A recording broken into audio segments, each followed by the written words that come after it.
Hey guys, welcome back to the channel. This is a story about what if Sakura was the reincarnation of a modern-day civilian. Part 2. Before I start, like the video if you haven't already and comment your thoughts on this down below. Also, consider subscribing so you never miss out on these amazing contents. Join my Patreon, link is in the description and in the comment section as well. Without any further ado, let's start. Pale eyes. Killing intent is the exuding of pure murderous intention and is used by amateur and pro ninja alike. It can paralyze an unsuspecting victim with fear, and if it's strong enough, make them see their own gruesome deaths. Compared to when a full-fledged ninja admits this aura that of a civilian is laughable. Hundreds of it focused on one person, however, is enough to make an amateur tremble. As was the case with Naruto when we walked through the town, the villages would look at him with such hatred it was ridiculous. He had gotten used to most of it, but that didn't make it easier to watch, and so I diffracted killing intent at whoever glared at him. I didn't fool myself into believing it was strong enough to paralyze them with fear. I even caught Chunin saying how cute my killing intent was. Fear of the unknown, that's what made them cower and look away. I was a child that mingled with the demon fox, who knew what I was capable of. Combining that with my killing intent, and I was an unknown threat. I was fine with this, exposed to killing intent, even this small, and exuding my own was good practice. In time it would prove useful against my future foes. Naruto all but skipped through the streets, dancing around the glaring villagers, who were confused by his smile. It frustrated me to no end, how the villagers can be so cruel to a child. Naruto was one of the reasons Konoha could live in peace for so long.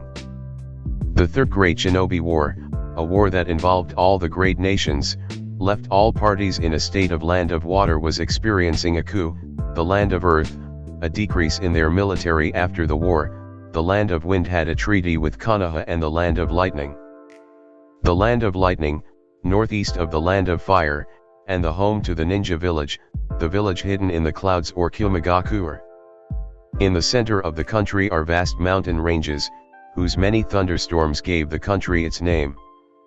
From these mountain ranges, many rivers flow to the sea, creating a very crooked coastline that displays an impressive oceanic beauty. There are many hot springs located within the country. The country's western border with the land of frost has a large desert. The natives of Kyomagakure have dark skin and share a strong resemblance to the African descendant of my old world. They fight with swords and specialize in lightning-style jutsus. They were also true ninja in the sense that they lie, steal, and sabotage for their own benefits. They even went so far as to kidnap shinobi without standing chakra, as they attempted to do with Kushina, however were foiled by Minato. They also used a signing of a treaty as a cover to kidnap a Hyuga for their dojutsu, the byakugan. They failed, the would-be kidnapper dead, and the Kyomagakure claimed ignorance. We know nothing of that attack, they said. He acted on his own, however, since he was the head ninja who was sent to sign a peace treaty. We require compensation, the body of the one who killed him, or there will be war. Hiashi, the head to the Hyuga clan, was the said killer, and he just so happened to have the byakugan. The third Hokage, not wanting war, agreed. However, Hisashi, Hayashi's twin brother, took his place since his byakugan was sealed. In the end, Kyomagakure failed to acquire the byakugan and a child was fatherless. This happened just 2 years ago. I was even at the welcoming festival. It was hard to set back knowing what would happen, but cheesy as it may sound, it was for the greater good. I paused outside of Ichiraku uneasy, as Naruto ran in exchanging greetings. I had noticed it a while back but ignored it, thinking it was just a random villager. But I could still feel it, eyes on my back, or rather, Naruto's. They weren't malicious, more curious than anything. A soft jingle bell chimed, as Naruto emerged from Ichiraku to get me. "Hey Sakura, what's the hold up?" he asked with a tilt of his head. "So cute." I looked away, hiding my glee with a cough, his adorable face was dangerous. "I'm fine, let's eat yet?" I followed Naruto in and as immediately assaulted by the delicious fragrance. I was never a ramen person, I would eat it if it was placed in front of me. I wouldn't go out of my way to have it. However, I sat down on the provided stools, drowning in the scent of good ramen. I was reconsidering my life choices. "What's this?" said Ayam, Tuki, the ramen guy's daughter. Her brown hair was tied under a white bandana. Her dark eyes eyeing me curiously. "Is she your girlfriend?" Naruto went tomato red, stammering out denials. It was honestly deadly cute. I really wanted to watch some more, however, the bells were becoming ringing in a panic. No, I said, waving the issue away. Naruto is currently my best friend currently because he could always be replaced, not that I would consider him boyfriend material.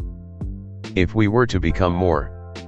The image of Naruto in a Kiss the Cook apron appeared in my mind and doubled over. I covered my mouth and tried to not to let the laughter out. I remembered vaguely Minato wearing an apron holding a ladle. It did nothing for my compositor. "Well, aren't you guys full of energy?" Tuki turned around and placed 2 ramen bowls down in front of us.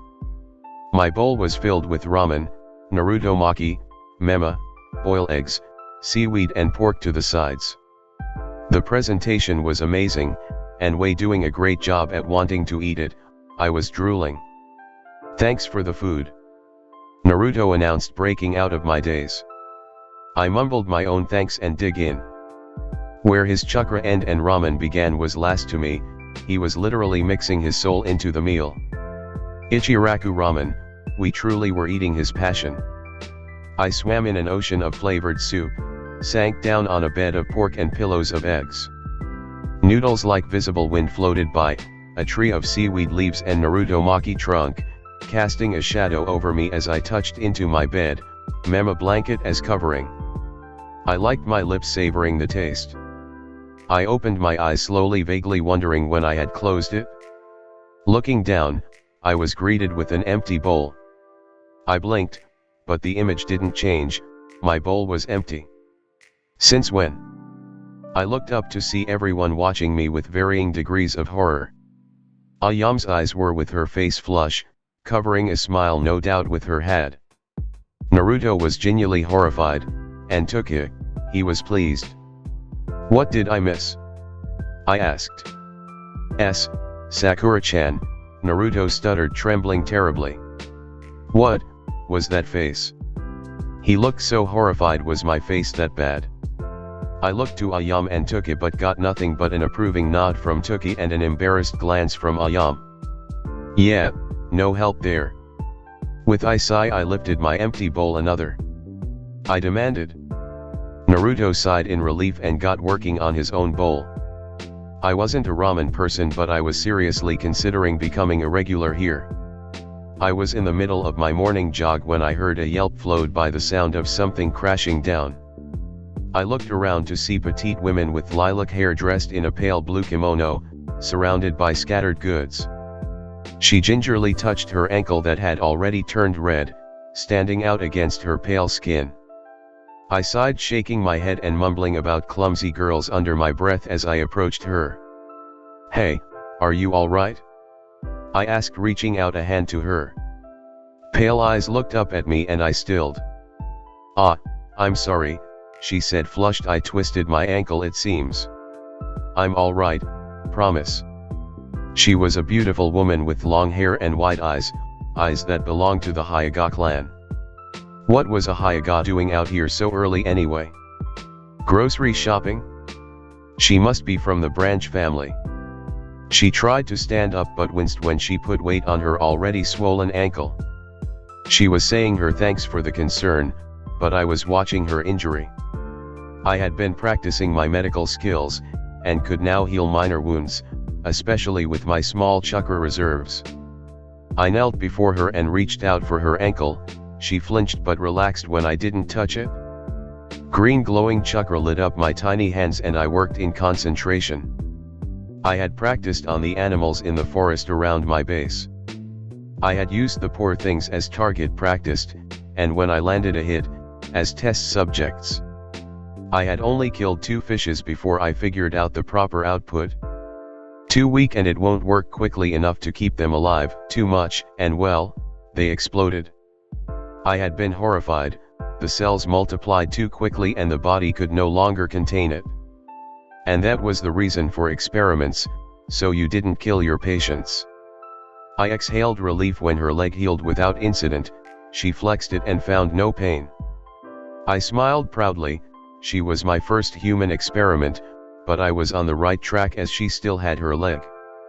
She looked at me with awe, I felt a bit guilty having treated her like a lab rat. That was amazing. She exclaimed, I was unaware there was medical ninjas this young.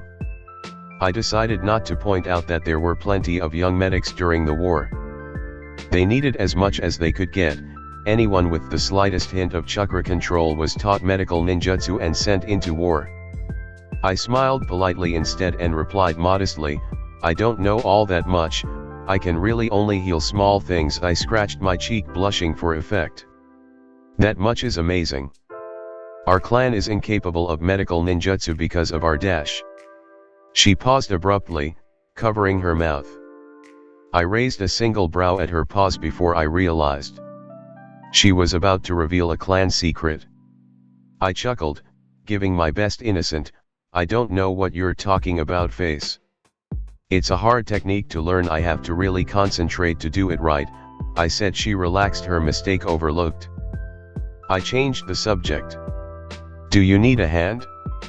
I said as I began to pick up the scattered fruits. Ah, I'm sorry. She bent and began to help, soon they were all gathered into 2 separate bags.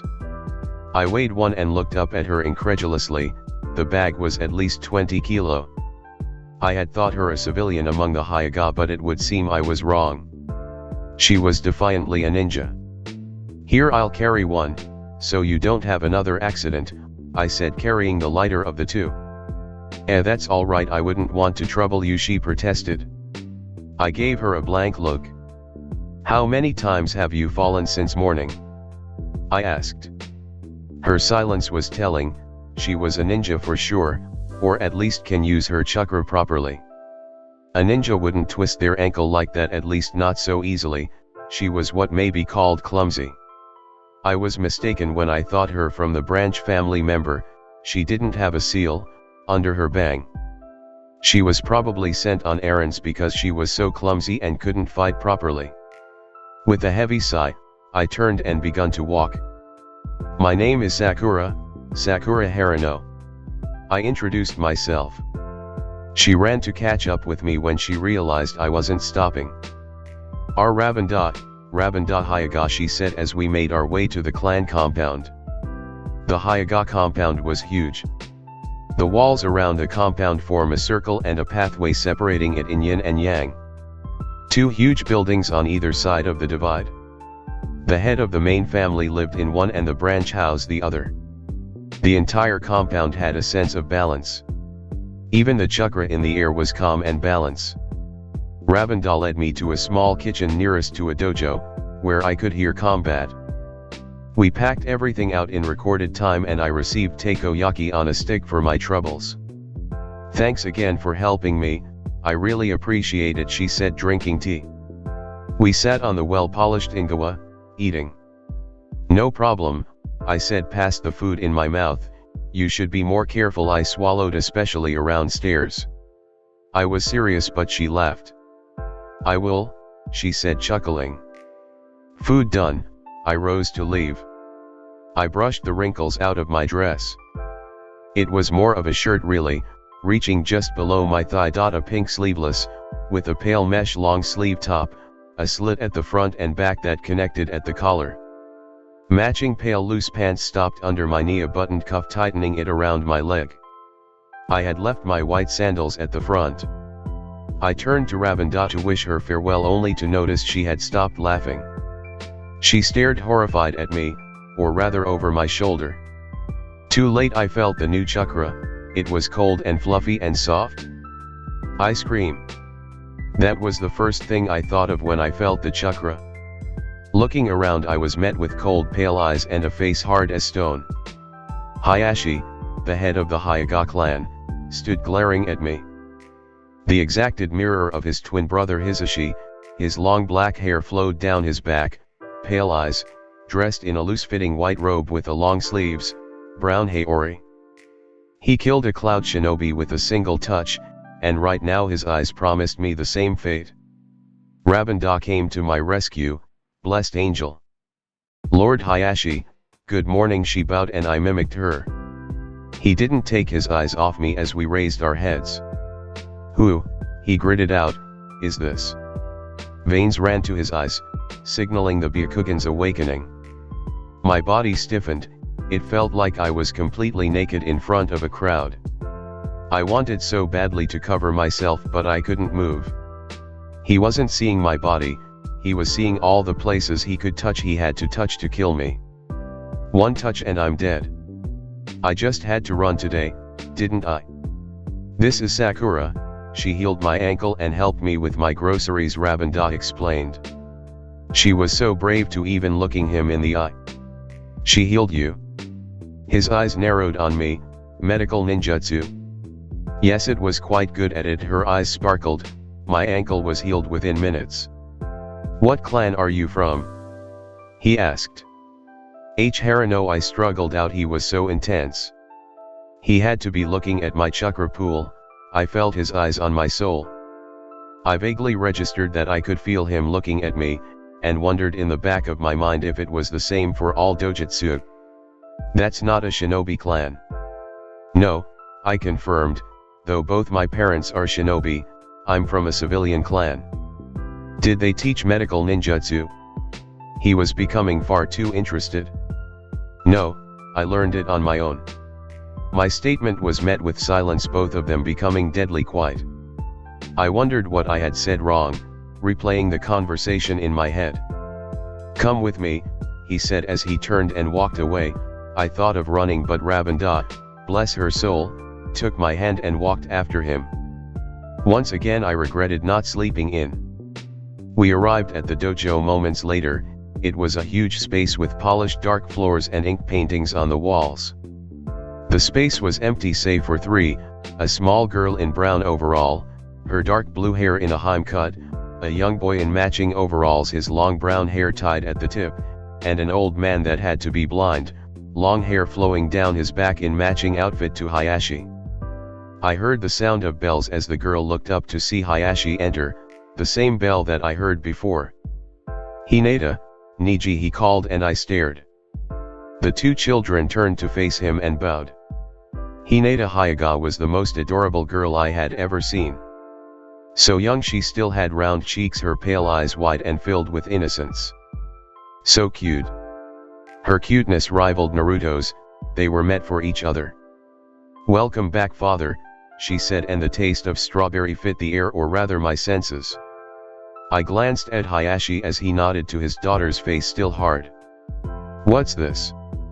Is that affection I sense? Well, this is interesting. Neji spared me but a glance before looking at Hiashi. He wasn't as cute as Hinata, his face already starting to become a permanent glare. What a waste. Neji, you will be entering the academy this spring. I would like for you to test your strength against this child, Hiashi said, and my heart stopped. Me, fight Neji? The child prodigy of the Hyuga clan? I knew it. Today is the worst. Yes, Lord Hiashi, Neji said obediently. He didn't look thrilled but he didn't object. Say, why do you want him to fight me? I asked, because I wanted to know why I was gonna get my ass kicked. You show promise, was all he said before walking over to stand beside the old man.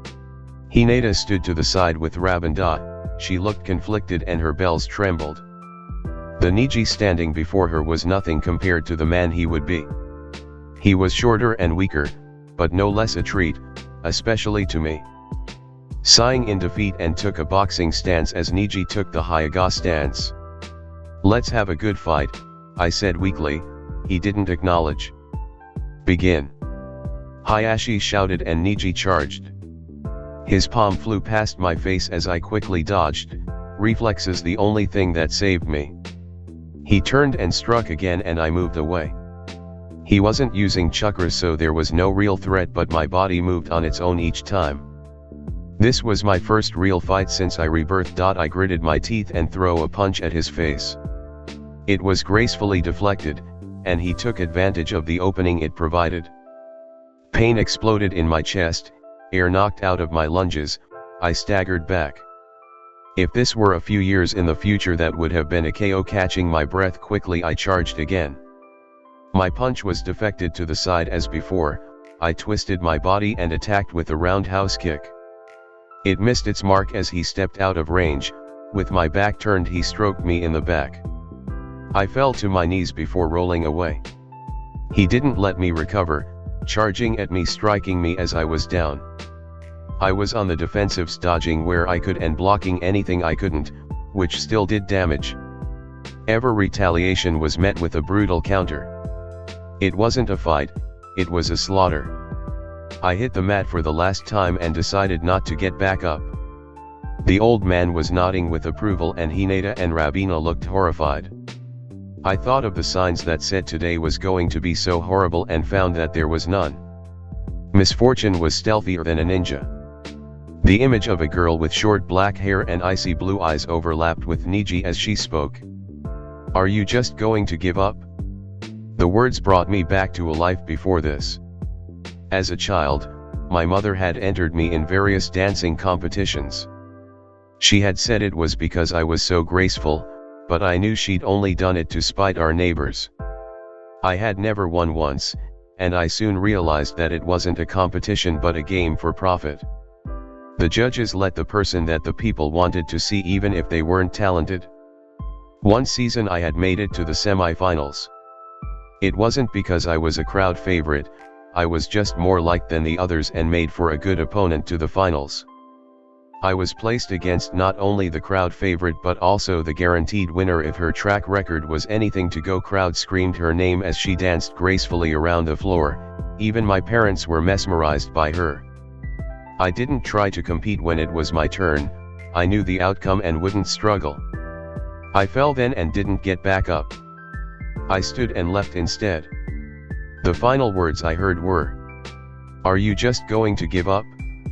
Giving up would imply I even had a chance and stopped before making use of it. Everything was already planned, this was how the outcome would always be. No one expected anything different, so why fight against the current?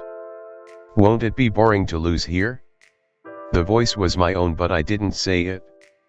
I stood in a warping dark space, purple mist swirled around me, I looked ahead and stared at my reflection. She didn't look, please. Are you just going to give up at every turn? And now I'm talking to myself. I sighed, Neji's really strong, I can't beat him. We don't stand a fighting chance against anyone, not Zabuza, Orochimaru, and sure as hell, not Madara. Sakura already lost to them, remember?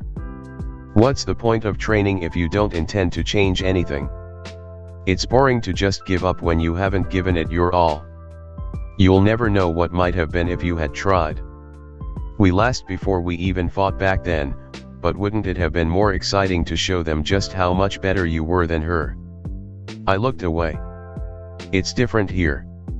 Our story has already been told, but we don't have to follow its example. We have already broken the rules by befriending Naruto. We can change things. You'll never know unless you try. This wasn't in the main story, so you don't know the outcome, it could go either way. That boy is not the Neji we know, he's a child, prodigy sure, but he's nothing compared to what he will be. We have a fighting chance. Take it. She clenched her fist, trembling. Didn't we decide to live an exciting life this time? Wouldn't it be exhilarating to fight all against Neji Hyuga? The genius, prodigy, just for the thrill of it. We are not like Sakura, we live for exciting and will die with a satisfied smile on our face. My eyes widened as she grew larger until she towered over me, her colors faded, leaving only white that served as her outline. Inner Sakura was written on her forehead. This is our life, we choose how we live, it's boring to just give up, let's fight. A thrill ran through me as a grin split my face. Hiashi paused mid-sentence. I got back on my feet, staggering a bit. When I looked him, his eyes went wide just a bit before narrowing. My smile was not a nice one, it was cruel and fitted with bloodlust. My first fight shouldn't end so boring, what was I even thinking? I ran healing chakra all throughout my body to heal the sore muscles and numb the pain. My name is Sakura Harano, I said with a bow. I look forward to our fight. As I said it, I threw the pale top off and released my restrictive seals. The cloth flattered to the ground, between us. The real fight begins now. The clothing hit the ground and I charged. Neji was ready for my attack but not my speed. Without the gravity seals I was as light as a feather and faster than he could see. My fist sunk into his stomach and he coughed before being thrown back by the force. He stopped himself from going too far, gripping the floor, causing it to squeak. I bounced lightly on my feet, delivering quick punches to the air. Neji soon recovered from his shock and attacked. I leaped into the air and came down with a drop kick. With his hands crossed he blocked, he grabbed my ankles and I dropped my knee in his face. He released me and I delivered a backflip kick to his chin for good measure. Landing on all fours I swept his legs from under him, he hit the floor with a thud. Without bi-seals I naturally faster as was the aim. I wanted to imitate Rock Lee, I think I might have succeeded.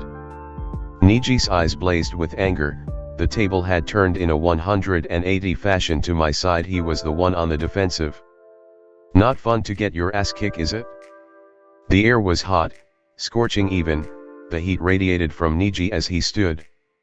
A bird, no, a phoenix blazed around him. His byakugan activated as he glared at me. Here was hoping he hadn't learned the gentle fist. He launched at me, palm raised and going for the kill. My head hit the ground as I bent backward, his attack sailing over me, missing entirely. Everyone gawked at my flexibility. I had thought that flexibility essential for a ninja to have. I had broken my body and put it back together, to achieve that end. I was the worst pain I had ever felt in either of my lives, and I wished for the sweet relief of death through it all. At the end of it, I had a flexibility that would give Orochimaru a run for his money. I aimed my knee for his stomach but he rested his hand in it and flipped away. I stood upright and smiled at him as he took his stance. He charged and I met him halfway. We exchanged deadly blows, neither of us backing down or giving the other time to recover. Blow for blow, pain for pain. This was a fight? Inner roared as I kicked him, sending him through the open doors and into the courtyard. The day was now in full swing, the sun passed the horizon. Not caring for my surroundings I gave chase, leaping off the Ingawa, coming down with a punch. Cha!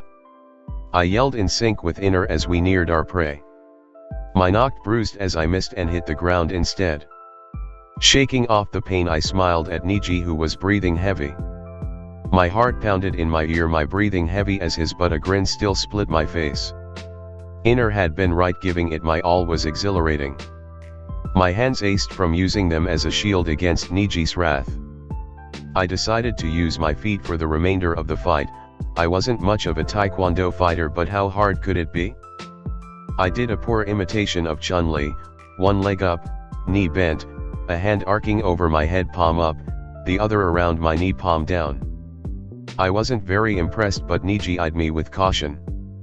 I charged him, kicking at his head. He blocked it, griping it hard. Trapped, I brought the other up, but that one too was held captive. I grinned victoriously. Bending backward, I placed my hands on the ground. I flipped, using my legs to launch him into the air, leaping up after him. I raised my leg high over his head. I was next to impossible to dodge in mid-air. Heavenly foot of pain. I cried. It was a move from Tsunade, but what she didn't know won't hurt me. I delivered a punishing axe kick to his abdomen, sending him crashing to the ground. He flipped at the last second, landing on his feet, sliding across the ground. I landed in a crouch, standing slowly, and stared at him. We stood motionless save for our breathing. the wind blow taking the leaves with it. A bird flew from a nearby branch, a sole feather its parting gift. It fluttered to the ground painfully slowly. Hiashi and the others stood on the Ingawa watching and waiting. The feather touched the ground and we attacked. I was lost in the adrenaline, the blows were nothing but a dull sensation. My eyes were only for his pale orbs, a grin painted on my face. Inner was having the time of her life, I was sure most of my attacks were here doing. Excitement overwhelmed me, this thrill was what I had always wanted, what I had died without. I loved every minute of our fight, we had long since given up on dodging, only doing it to take advantage of openings. It felt like a dance, like I was dancing with him in a ballroom. Headlights on us, everyone watching, the dance floor ours alone. My eyes never left his, neither his mine, it was just us. No one else mattered, nothing else mattered, the world didn't exist outside the ballroom. We heard only the music of our hearts beating in our ear and fist clashing. We danced beautiful, graceful, and brutal. We blocked each other's attack and leaped away panting. The sun hung high in the sky, our shadows below us. It was noon, I noticed distantly. We couldn't keep doing this, something had to give, neither of us had stamina left. I was relying on my chakra to keep me standing, controlling my own body like a puppet, but the show was coming to an end. We both seemed to come to the same conclusion and readied for a final attack. We suddenly launched at each other. Shen narrow. Inner and I yelled, fist flying forward. My attack landed home, sinking into his stomach. I grinned past the pain of his attack in my chest, I coughed the same time he did. I finally broke eye contact as they rolled over in my head, the world spun as I fell on my back. Neji staggered a little before he too fell to the ground. Hiashi appeared moments later, looking down at us, a faint smile on his face. The world went black soon after. That night I got an earful from my parents. With all the injury I had, they were worried. I apologized but couldn't bring myself to regret it. I had fun. The next day I kidnapped Hinata, leaving a note saying as much for Hiashi. I could feel his rage from my base. Naruto had been waiting there for me. He was a bit upset about me ditching him the day before, but after stuffing him with food, all was forgiven. Hinata hid behind me the whole time until I threw her into the lion's den, or in this case Naruto's arms. It took quite a while, but she begun to calm down around him.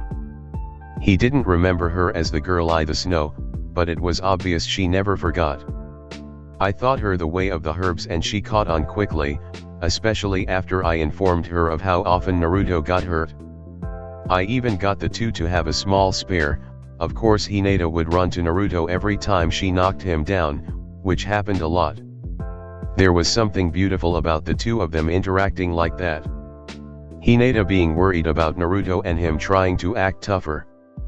They were destined to be together, and would never fight fate. I felt a ping of envy at the love they would share, something I wouldn't be able to understand. With a smile on my face I walked over to the would-be lovebird. Hey, you guys have anything planned for the Sakura festival? Love in spring. The Sakura festival was one of the largely celebrated in Konoha. Every spring mid-May, they would have a festival where they would admire the Sakura tree, for a whole week.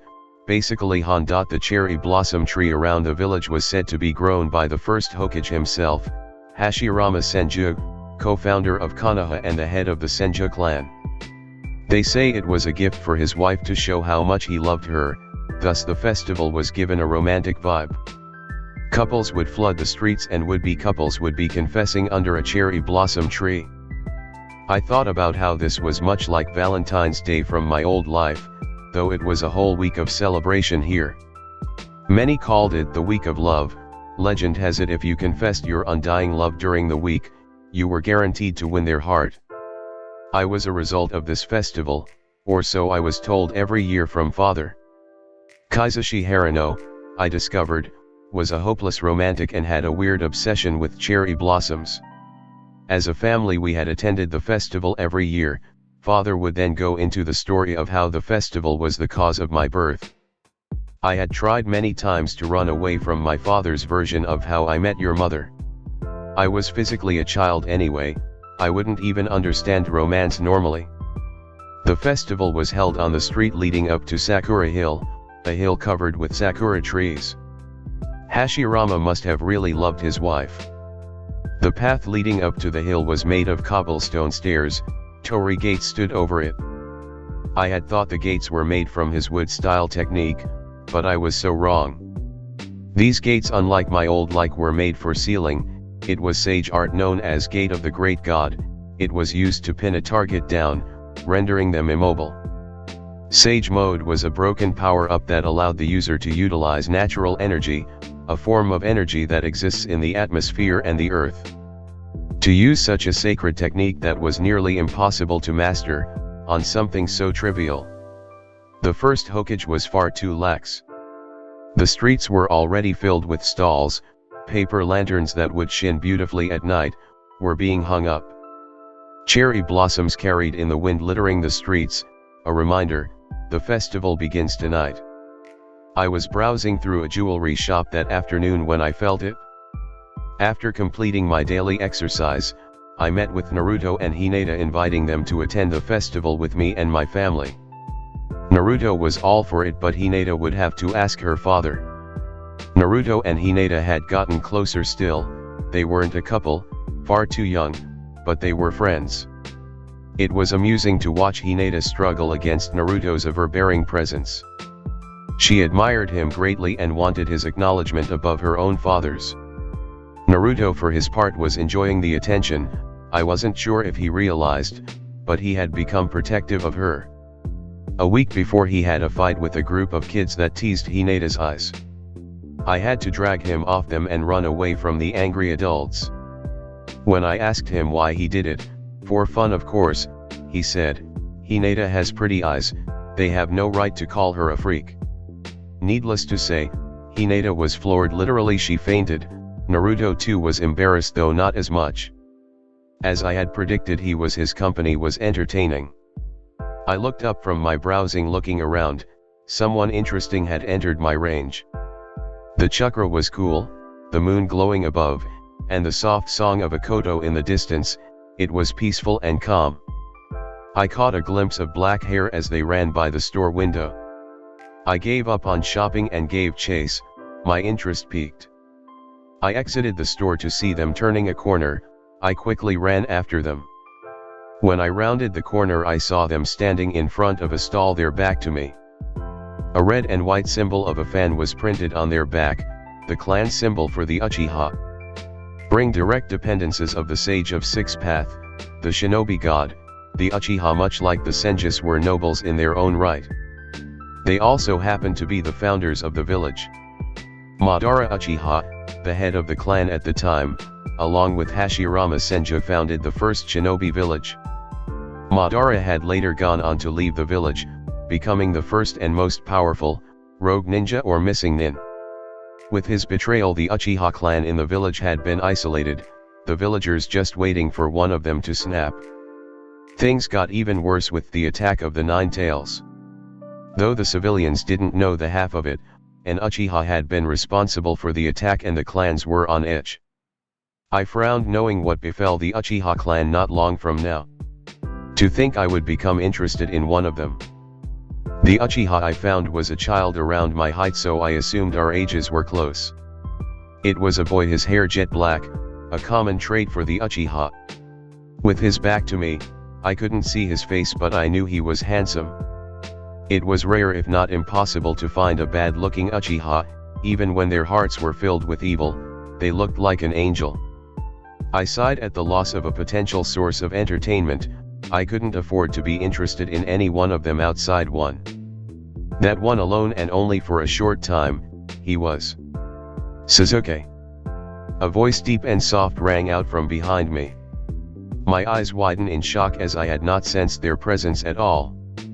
The young Uchiha turned at the calling of the name, his name. Sasuke. His eyes were wide with innocence, as black as night. When he looked my way, they brightened. A smile broke out on his face and my heart stopped. A force crashed into me and my body stilled. I couldn't move, couldn't breathe, my stomach twisted uncomfortably, my face heated up as though I had a fever. Sasuke, smiling brightly, ran towards me and my heart rushed to my throat, threatening to jump out. He wasn't running to me, however, for he passed me and ran to the one behind me.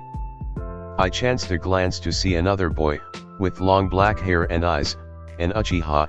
He had to be a few years older than us, but he already had stress lines on his face. Attack it! My mind rang out. He was the only one that Sasuke would smile so brightly at this point in time. Looking at Sasuke's smile, my heart beats irregularly, it kept looking at him, I just might die again. I faced forward and ran away, the further I went the cooler I felt. When Sasuke was out of my range, my heart froze. I clutched my chest in pain, it felt as though I had been struck by lightning. I grimaced. What is happening to me? I ran straight home. I couldn't sense mother, but father was inside. His drums were festive, he was always in a good mood around this time of year. I ran through the front door, barely managing to lock it behind me, throwing off my shoe and ran into the house. As mother wasn't home, I cried out desperately. Papa! Papa! At this point I knew I wasn't in my right mind. I could have easily followed his chakra and find him, but instead cried out, causing a panic. He appeared in a flicker in the next second, panic writing on his face. Body flicker, a technique most ninjas use to travel short or long distances at untraceable speed. Their movement becomes so fast it appears they have teleported. I had never seen it up close. Shinobis did it around the village, sure, but never right in front of me. I threw myself at him, he caught me mid-air and pulled me into his arms. What's wrong, Sakura? He asked, his voice lashed with worry. My body began to tremble. Papa, there is something wrong with me, I think I'm dying, I exclaimed. His eyes widened, his face paling, he held me out and looked me over. What happened? He demanded when he didn't find anything obvious. I was shopping, and I saw a boy. Who said boy was, didn't matter. He looked my way and my heart started to act weird. The fact that he smiled also didn't matter. Then he ran past me and I felt like I was struck by lightning, and now everything hurts, I summarized. After explaining, the bare minimum, I realized how childish I was acting. I should have gone to the hospital with this. Instead, I ran straight home to my parents seeking guidance. Was being reincarnated messing with my mind? Father's drums went silent, not a good sign. He was in shock. Was it that bad? Father, very stiffly placed me on the countertop and walked over to the sake cupboard. It was over the stove on purpose. The stove was slippery and near impossible to climb, and so I wouldn't be able to reach it normally. I decided not to tell that I could, in fact, jump onto the sink and walk over to the cupboard. He took out a small bottle of sake and then paused. He looked at me and I tilted my head in question. He looked pained and took out the large bottle instead. Was he planning on getting drunk? Without a word, he began to drink with the thirst of a man lost in the desert. What kind of situation is this? I'm the one in pain, you know. What gives you the right to drink alone? With a hot gasp and the slamming of the bottle to the counter, isn't it made of glass, how it not broken is? I found the glare of a war god on my small frame. What the hell was he mad about? Sakura, is there something you want to tell me? He snarled. I looked wide-eyed at him. There was no way he figured out I left out details of the encounter. I narrowed my eyes in suspicion. What was he implying? My mind went back to the incident. The smile Sasuke wore made my cheeks heat up and my stomach stir. He ran past me and the world became cold. I fell to one knee at the pain. My breath came out in shallow pants. I felt hot and cold all at once. Did I have a fever? Warm hands pulled me in. The smell of sake assaulted my nose. Looking up, father's face was red. He was beyond drunk, wasn't he? It's okay, Sakura, I'm here, he said, rubbing my back. What's wrong with me? I asked, my voice small and unsteady. He held me tighter. He was quiet for a moment, then he spoke. When you think of that boy, what do you feel? He asked. Feel? I didn't understand what feelings had to do with it, but as the image of him smiling entered my mind again, my heart speed up and my cheeks felt hot. Hot, I said, because that was it, wasn't it? It was hot when I thought of his smile. But I continued, when he ran by me I feel cold. There, I said my piece. Now he was supposed to tell me what was wrong and how to get better. That is what parents are supposed to do anyway. It would be really inconvenient. There was a ninja sickness and I caught it. What do you feel when you think of that kid, Naruto? Naruto. I thought about it and only one thing came to mind: overwhelmed. He's like a sun, you know, so bright and shiny. Was supposed. I smiled. He's so warm to be around and so lively. The calming song of the koto replayed in my mind and I calmed somewhat. Naruto and Sasuke really were yin and yang, one was calm, the other overwhelming. I smiled at the thought of the two of them having another meaningless argument. They would do that a lot when they entered the academy.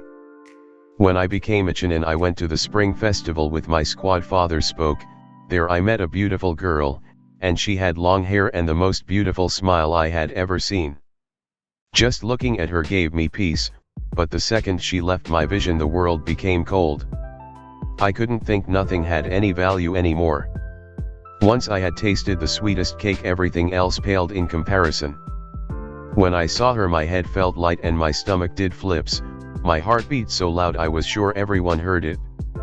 When she was out of my sight the world turned grey and everything lost their flavor. What you have, my beautiful flower, is spring fever. The streets were filled with life, people dressed in traditional kimono of all colors. Lanterns hang above lighting the way, the smell of cherry blossoms polluted the air. Stalls displayed many delicious food and games. They had already gathered an audience by the time we arrived. Preparations took longer than I had hoped. Mother had returned to father trying to calm me down after I had panicked.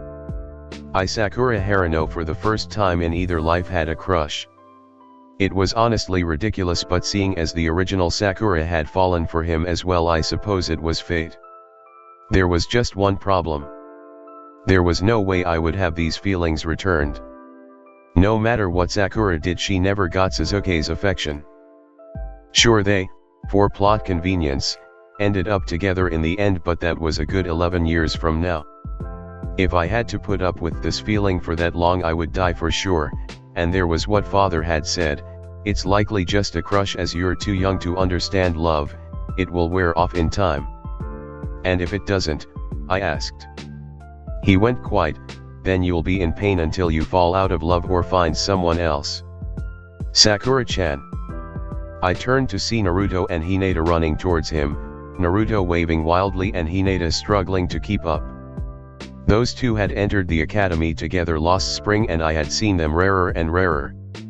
I looked up at my parents for permission to ditch them. Father was still drunk and mother was probably itching to continue their conversation. I was dismissed and with a wave and I ran over to them. My kimono made it a bit difficult to run, but I managed. It was pink, of course, with white cherry blossom petals on the bottom and a yellow obi around my waist. I wore socks and black Okubo sandals.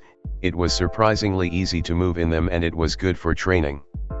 I used chakra to keep it from falling from my foot, Cinderella style. I'd rather not embarrass myself if Sasuke appeared. Naruto was in an orange hoodie and green shorts and sandal, while Hinata wore a pale blue kimono and white obi. They looked odd standing together, one was casual, the other too formal. Was that makeup on Hinata's cheeks? They are on a date and don't realize it, aren't they? Jealousy showed its ugly head again. Hinata had found her soulmate and was getting along with him just fine, while mine. Sakura-chan looks cute, Naruto threw out a compliment. He was really too good for this world. Thank you, Naruto, I smiled at them. You two look cute together. Ah, I said something unnecessary. They went red at my compliment. Oh, so they have some awareness after all. I hope your father wasn't too angry about you going to the festival with us, Hinata. I changed the subject. Oh and no, he wasn't mad at all, she replied meekly. He hates me, Naruto announced. Hinata paled, looking at Naruto unconcerned face in shock. And no, that's not true, Naruto-kun, she tried. Ah, so you realized, huh? I interrupted her. She gave me a betrayed look. So cute. Hinata had perhaps wanted to save her father's image, but it was too late, you know, that man is a doting father without a doubt. But I was interested to see Naruto's reaction to meeting his soon-to-be father-in-law. We moved off to the first stall. We had a whole week of festivity to burn through. I was looking forward to it. This was the first time I was going with friends and not my parents. I smiled as I watched Naruto, like a smooth player, take Hinata's hand with an excuse like it to not lose each other in the crowd. If that was true, he would have to take my hand too. As it was, Hinata seems very pleased, so I would let it go for now. Looking around, I could see lots of couples walking around. It was to be expected, as this was a lovey-dovey festival first and foremost. It was like an orchestra, everyone's heart played as one. It wasn't noisy like normal, but a harmonious melody. Everyone around me was in a lovey-dovey mood. It was no wonder they sound alike. The excited tone of a koto cut through the air around me like a scythe. My body froze mid-step.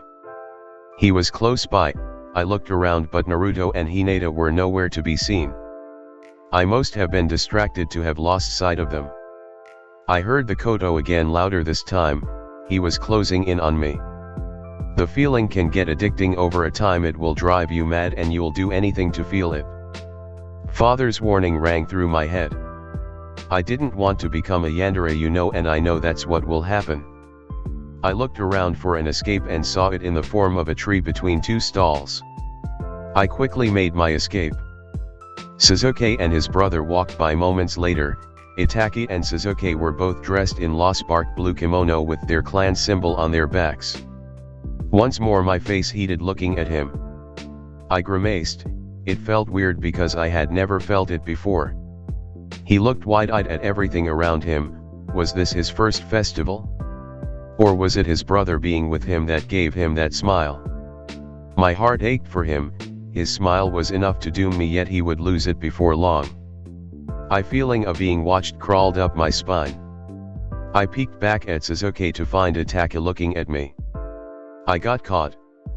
I looked away and leaped from the tree to another. I was running away from my problem, so what? The moment I couldn't feel Sasuke's chakra, I missed the next branch and fell to the ground with a thud. I curled into a ball in pain. A cold feeling ran through me. It was very similar to when I became bored with the world. I gritted my teeth in frustration. I laid on my back glaring at the night sky. It wasn't fair, I just reincarnated and I was already going to die. Falling in love was supposed to be the best thing in a girl's life, so why was it mine was so dangerous? If the feeling doesn't fade over time, you'll have to. I returned to the festival reluctantly. If I was missed, it would be a pain. Naruto would ruin his date to find me. I was not having that on my conscience. I nibbled on my takoyaki as I searched for them. In truth, I was still in a daze and I didn't want to be around those that had their love life figured out. So why was I still at a festival for lovers? Because I'm a glutton for punishment and I might be stalking Sasuke. His addicting smile will be gone soon, so I might as well enjoy it, right? Maybe if I memorize every feature of his heavenly smile, I'll be able to use it to fight off the cold. I wasn't thinking clearly at this point and I was sure I was simply addicted. Kaie. I looked up to see a group of girls hiding behind a stall watching Sasuke, and Itachi was gone. What was he thinking of leaving Sasuke alone on love day? Sasuke looked around frantically for him, but he wasn't nearby. Tears appeared in the corner of his eyes and his soul played the most tear-jerking song I ever heard. I felt sorry for him. No, that's not right. I was freaking out. He was gonna cry. He was in pain. What do I have to do to stop from crying? Sasuke caught sight of something that made him still, even as tears streamed down his face. I followed his eyes to see the girls I noticed earlier, slithering closer to him. They looked like hungry wolves, with hearts in their eyes. Was this what called thirstily? They were probably high on the idea of their confession having a higher success rate this week. I spotted a hint of blonde that wasn't Naruto. Ino was among them. Ino Yamanaka was a shinobi clan heir. In the story she was Sakura's best friend turned love rival. They both liked Sasuke and it ruined their friendship. I wasn't sure when they met, but it was implied to be at the academy. After all, a civilian couldn't hope to be friends with a clan heir. Ino was the ideal strong heroine. She was good at everything and beautiful too, or at least Sakura thought so. She had often compared herself to Ino and found herself lacking. It was an unfair comparison and she couldn't hope to hold a candle to Ino. I wasn't interested in the drama being involved with her will cause, especially if I already have feelings for Sasuke. Oh, Sasuke was looking for an exit. Was he already used to girls going crazy for him? I spotted a mask stall and made my decision. I bought one with cherry blossoms painting and donned it. It wouldn't be good to make an enemy of everyone so soon, and I was positive I'll become a mess once I'm close enough to Sasuke. The girls gather around him all ready to jump him and force their feelings down his throat. I moved swiftly through the crowd. Sasuke entered my range and I became drunk on his melody. Taking out a smoke bomb, courtesy of Naruto, I threw it on the ground between them. Smoke gave me cover as I swooped in. It was a festival and it was being held in a shinobi village. It was probably a bad idea to throw a smoke bomb down near a clan member, especially with the incident of the cloud shinobi still in their minds. A little girl wearing a mask rushing to the smoke was also a bad idea. The nearby shinobi went still when they saw the explosion of smoke. They reached for their weapons when they saw me move towards it. Inner was screaming about this being a bad idea, and I agreed, but my legs were moving on their own. I entered the pink smoke and was assaulted with the smell of cherry blossoms. I was going all in for the Sakura style theme. I was gonna be called the ninja of love. On second thought that was probably a bad idea. I locked onto Sasuke's chakra as it was near impossible to see in the smoke. I reached out and grabbed his hand. My body erupted in heat and I almost stumbled. Regaining my senses and pulled Sasuke along with me as the girls were stunned with confusion. We emerged from the smoke and everyone relaxed. They realized Sasuke was being kidnapped by anyone dangerous. They even had the nerve to awe at us. They thought we were a couple, didn't they? Sasuke didn't struggle in my grip. He was still in shock, I'm sure. It worked in my favor. I don't know what I would do if he pulled away.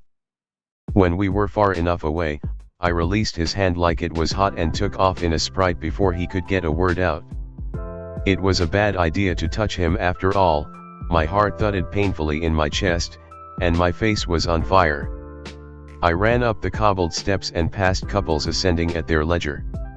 The view of the Sakura tree glowing in the night was breathtaking as always. They were all scattered on the hill. Under them were people drinking, celebrating, or confessing. It was a sight I had seen many times before, so I moved on. I moved to my secret spot. I wasn't sure if it was secret, but there was very anyone there. I moved through the bushes and emerged in a small clearing lit up by a huge cherry blossom tree. It stood alone in the clearing and was more majestic than the others.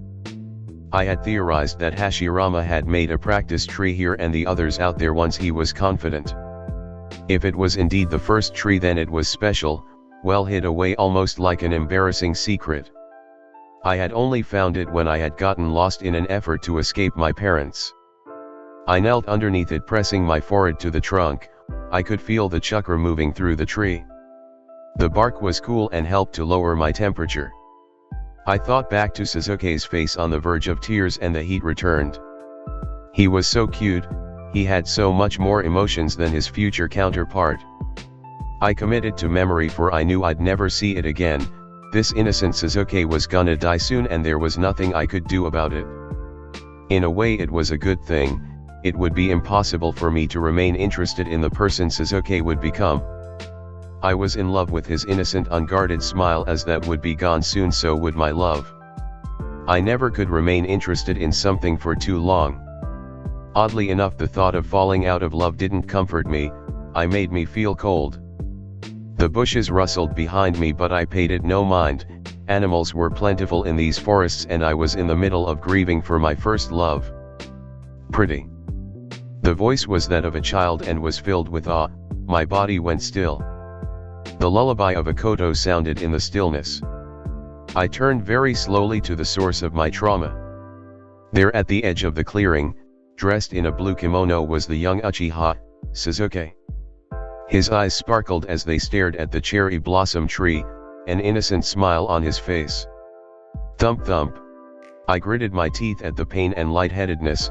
Why was he here? How did he even find me? His eyes locked onto me and his smile brightened. Without hesitation he ran towards me. I quickly stood prepared to make another escape. I found you, he said once he was close enough. I flinched, closing my eyes as he rose his hand. You dropped this. I peeked through the mask to see my headband in his hand. I gasped, touching my hair to find that it was indeed gone. You dropped it when you ran off, Sasuke explained. I could die of embarrassment. I see, thank you, I replied as I reached for it, careful not to touch him again. What's up with this, Sakura? He said out of the blue. How I began, but found he wasn't looking at me but at the cherry blossom tree. Oh, I was a bit embarrassed. It looks like it's glowing, he said. I looked at the tree as well, it was glowing. That's because it is, I said. He looked at me eyes wide. Really? He asked excitedly. That's right, I nodded. It has chakra running through it, and so it is always in bloom even when all the other trees are not. Without thinking, caught up in the moment, I took his hand and placed it on the tree trunk. Here you can feel the chakra flowing through it, I said, holding his hand to the tree. The gasped when he felt it, looking back at me with round eyes. I smiled at him. The first Hokage made this tree with fuinjutsu that uses the chakra in the air to maintain it. So it's basically an ever-blossom tree. I rested my forehead to the tree. It did wonders for the heat in my cheeks. How was I still standing with him so close? Fuinjutsu? He asked with a tilt of his head. I glanced at him from the corner of my eye. It made sense, he didn't know it. What with him being a child of a clan, we rarely used it. It wouldn't hurt to tell him, and since he was a genius he could even teach me a few tricks. With that in mind, I sat down and begun my lecture. Sasuke sat next to me and listened attentively, his eyes bright with curiosity. We must have talked for hours, about everything and nothing. We veered off fuinjutsu to the Uchiha clan and to the police force, and how Sasuke wanted to be one, a dream I was unaware of. We talked about dreams for the future, something I hadn't thought of, then to his brother. If you came with your family, what were you doing by yourself? I asked. Itaka left with that woman, he pouted, his cheek puffed up. He was so cute. She was hanging around waiting for me to turn my back, he continued. And when I looked back they were gone. Now wasn't that interesting? I had thought he left on shinobi business, but I guess even Itaka must make room for romance on a day like this. I was only aware of one girl that was a love interest for Itaka. What was her name? Izumi Uchiha, right? She probably took him to a cherry blossom tree to confess, I thought out loud. Confess? The young Uchiha asked, looking at me with wide dark eyes. He really did have beautiful eyes. This is the week of love, you know, everyone is going around confessing their undying love in hopes of getting that special person, I informed him. In fact, I'm sure those girls wanted to tell you just how much they love you. I giggled. You have to be the same age as me, and yet you have already charmed so many girls, youngsters these days, I teased. Sasuke blushed, stuttering out a reply. I didn't do any thing. I pinched his cheeks. Oh, what's this? You don't have to do anything to capture a girl's heart, is it? He slapped my hands away and attempted to glare at me. Nud failed miserably. he was just too cute to pull it off. I smiled beneath the mask, pleased with the atmosphere. I'm not sure when, but my heart had calmed down and my blush subsided. As we sat in pleasant silence as fireworks went off in the distance. "Wow!" Sasuke said in awe. It was a beautiful sight, both his smile and the fireworks like flowers blooming. "It's pretty, isn't it?" He turned to me, awaiting my agreement. "Yes," I breathed. "Yes, it is." I was in a trance. His smile was truly addicting. Reality hit me like cold water just then. Those fireworks signaled the halfway point of the night festival. From this point onwards it was adults' party, sake, and dancing. I stood and reached down for his hand. He looked up at me with confusion. "Let's get you back to your family, they must be worried," I said. This was no time to be selfish, no matter how much I wanted to stay like this forever. "Ah, that's right," he said as he took my hand and I pulled him to his feet. Not letting go, I turned and walked back to the festival, at a steady pace. I was in no rush after all. "What the hell do you mean you lost him?" I heard them before I saw them. We hadn't left the hill of cherry blossom when we caught sight of them. A roaring flame blazed with intense heat, a gentle breeze was both soothing and feeding the flames, and the clam of a forest in the morning, animals just going about their day. These were the chakra I felt. Wanna guess who was who? Sasuke's mother held Itachi by the collar and a foot off the ground, her face red with fury. Sasuke's father leant against the cherry blossom tree a good 3 feet away, calm as a breeze. Itachi looked as though he had surrendered to his faith. I could do nothing but stare at the scene. Sasuke's mother was always shown as gentle, but the woman that looked like she was about to kill her eldest son, looked more like Kushina Naruto's mother. "Mom, Dad!" Sasuke called out, getting the attention of that monster. She dropped Itachi and her face lit up, her raging flames turning into a calm campfire. I didn't want to go anywhere near that TNT, but Sasuke ran to them, while still holding my hand. He dragged me with him to them. I almost stumbled as he pulled me alone. "There you are, Sasuke," his mother sighed with relief. Her dark eyes locked on me, our hands, and then to my mask. I was sweating bullets. The plan was to send Sasuke off and cry in my father's arms. How I ended up meeting the parents. "Who's this?" she asked, her head tilted and a smile on her face. I wanted to run. She seemed calm, but her flames raged just a bit. Damn, she was a doting mother. Sasuke made to answer but realized I hadn't told him my name. Ad looked back at me. "She saved me when Itachi ditched me," he said when it was apparent I wasn't going to answer. "Ditch you say?" His mother's brow twitched. "Throw Itachi under the bus, huh?" Sasuke was brutal. "Save." His father finally spoke. He narrowed his eyes at my mask. He was thinking I was Umbu, wasn't he? The Umbu were the shinobi of shinobi. They consisted of only the best shinobi and answered only to the Hokage. They were shadow ninjas and did their work in secret and away from the public eyes. They weren't like normal shinobis. They weren't allowed to show emotions and didn't have a personality.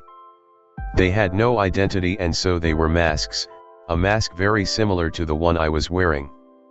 Fuck my life. After Itachi left with that woman, I was ambushed. Sasuke explained.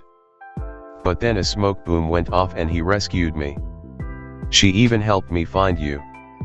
Sasuke praising me was the best feeling in the world. I felt as though I was being embraced by a cloud. I was once again thankful for the mask, cause I was blushing like a madman.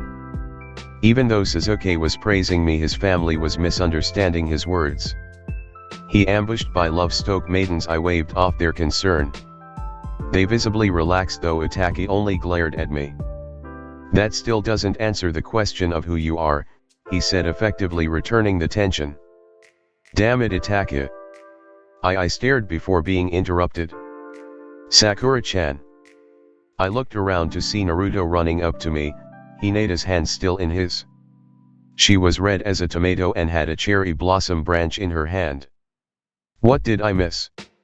He stopped in front of me, catching his breath before he rudely pointed at my face. "Where the hell did you go?" he yelled. "1 minute you were behind us, the next you were gone." I was worried. "Yeah, no. If I remember correctly, you took Hinata's hand to prevent this very problem." I cupped my chin with my free hand, thinking, "Why yes, I do believe you failed to do the same with me, and thus we got separated." I was teasing, of course. His face turning red was oh so satisfying. That's because Sakura always finds us no matter what," he tried to defend himself. True words, I could always find Naruto when I wanted to. I patted his head lovingly. Dear my little Nico Icod, you did a good job in finding me." He pouted, puffing his red cheeks. "So cute." "Ah." Hinata looked behind us and hid behind Naruto, reminding me that we weren't alone. "Ah, where are my manners?" I said, turning to face the Uchihas. I gripped my masks and dramatically removed it. "My name is Sakura Harano, it's a pleasure to meet you," I gave my most pleasant smile. Itaka's eyes lit up with recognition. He seemed to remember me from the tree. I turned to Hinata and smiled. On clue, she stepped forward and bowed. "My name is Hinata Hyuga," she said. "Nice to meet you." She got out before retreating behind Naruto. I made eye contact with me and he gambled. "The name's Naruto Uzumaki Yano," he exclaimed. Satisfied, I looked back to the Uchihas. Sasuke's father narrowed his gaze at Naruto and I released killer intent on instinct, getting his attention. He raised a brow at me and I could die of embarrassment. What was I thinking, threatening a shinobi? No, an Uchiha? Sasuke's mother's eyes were wide with recognition and wasn't that interesting. "My name is Sasuke," Sasuke introduced. "Sasuke Uchiha."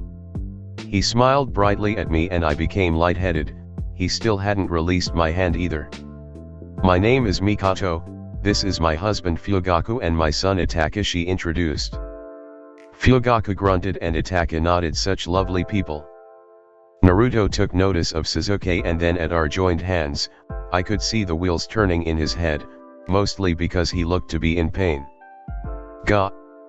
he yelled, pointing an accusing finger at me. "You ditched us to hang out with him, didn't you?" "Naruto, why?" My mind went blank. I could think my reputation was ruined. Sasuke would never love me now. "That's not fair, Naruto-kun," Hinata scolded him. "My angel. Sakura-chan is just lonely because we're in the academy now. And she lost my favor.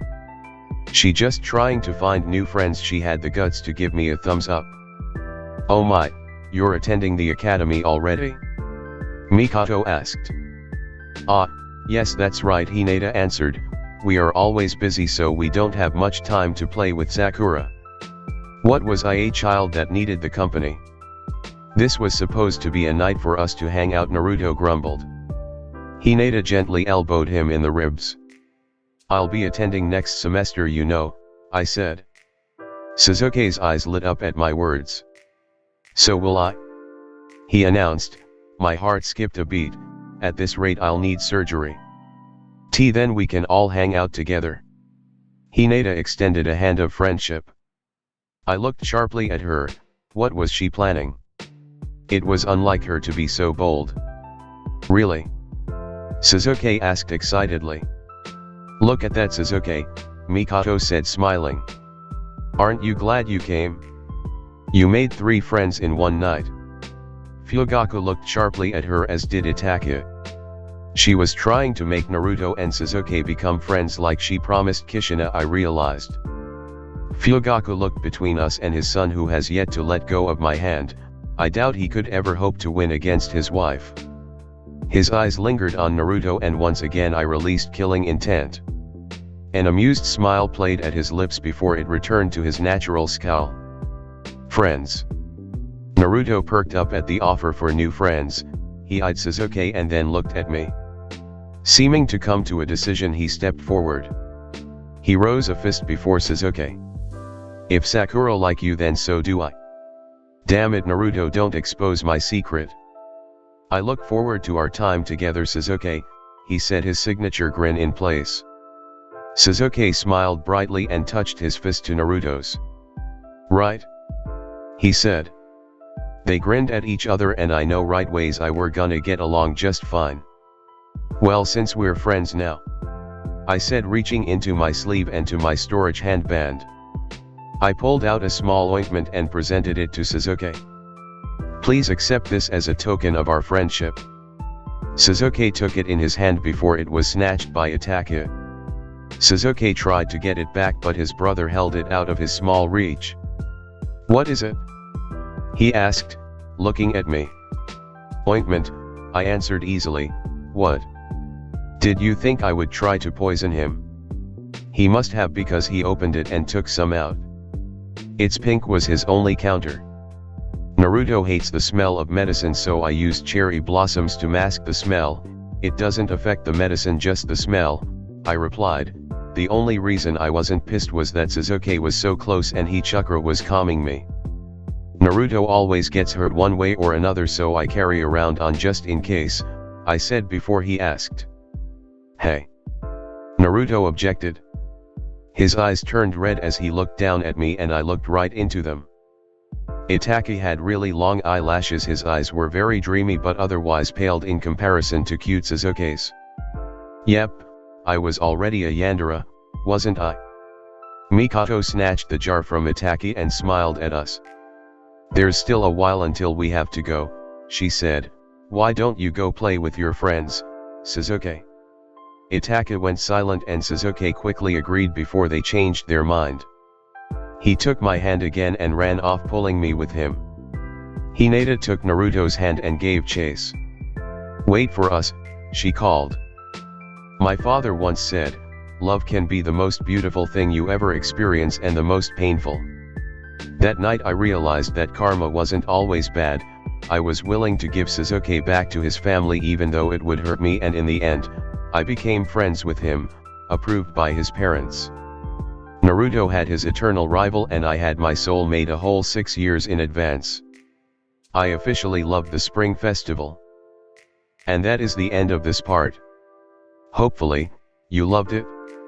If you did, make sure to like the video and comment your thoughts down below. Also join my Patreon and subscribe to never miss out on these contents. Peace.